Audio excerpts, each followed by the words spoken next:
आज मी तुम्हाला शेवग्याची शेंग आणि बटाट्यापासून सुक्की भाजी बनवून दाखवणार आहे। त्यासाठी बघा तवा गरम करत ठेवलाय। त्याच्यामध्ये थोडंसं तेल टाकून घेऊया आणि तेल गरम होऊन देऊया। तेल गरम झालेलं आहे। छोटा अर्धा चमचा मोहरी टाकायची। मोहरी चांगली फुटून देऊया। मोहरी चांगली फुटलेली आहे। छोटा एक चमचा टाकायचं जिरं, थोडासा एकदम हिंग पावडर, कढीपत्ता आणि एक मोठ्या आकाराचा कांदा। कांदा काय करायचं चांगला भाजून घेऊया। कांदा हलकासा भाजलेला आहे। अर्धा चमचा आलं लसूण पेस्ट। आता हे पण ह्याच्यामध्ये चांगले परतून घेऊया।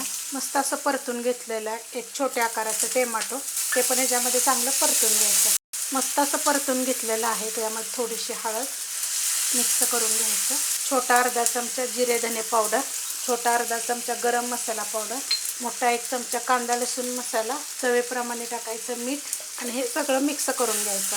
मस्त असं बघा मिक्स करून घेतलेला आहे। हा कांदा मी उभा कापलेला आहे। बारीक कापून जरी तुम्ही ह्याला घेतला तरी पण चालू शकतं। एक मोठ्या आकाराची शेंग आणि एक मीडियम आकाराचा बटाटा, हे सगळं मी 5 मिनिटं शिजवून घेतलेलं आहे बारीक गॅसवर।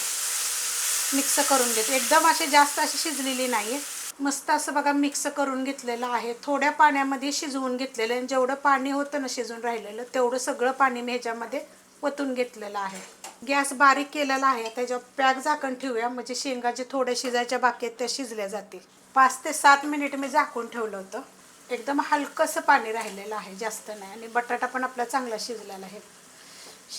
शेंगा काय मी बघा जास्त गाळ अशा शिजवलेल्या नव्हत्या। मस्त असं होतं बघा। अशा पद्धतीत केलं की नाही की खूप चविष्ट होतं। थोडीशी कोथिंबीर टाकायची आणि मिक्स करून घ्यायचं। एकदम गरमीच्या दिवसात झटपट असं करायचं, मस्त लागतं। तुम्हाला हे सांगते, तुम्ही जर कोणी सुकट खात असाल का नाही, मोठी जावळा म्हणजे कर्दी पण म्हणतात त्याला, ती पण थोडीशी ना भाजून किंवा तशीच कच्ची थोडी पाण्यात भिजत घालून मग तुम्ही ह्याच्यामध्ये जरी टाकली तरी पण चालू शकते। खूप चविष्ट होतं बरं का। तसं पण करून बघा एकदा। रेसिपी कशी वाटली मला कमेंट करून सांगा। रेसिपी आवडली तर लाईक करा, सबस्क्राईब करा, कमेंट करा आणि शेअर बी करा।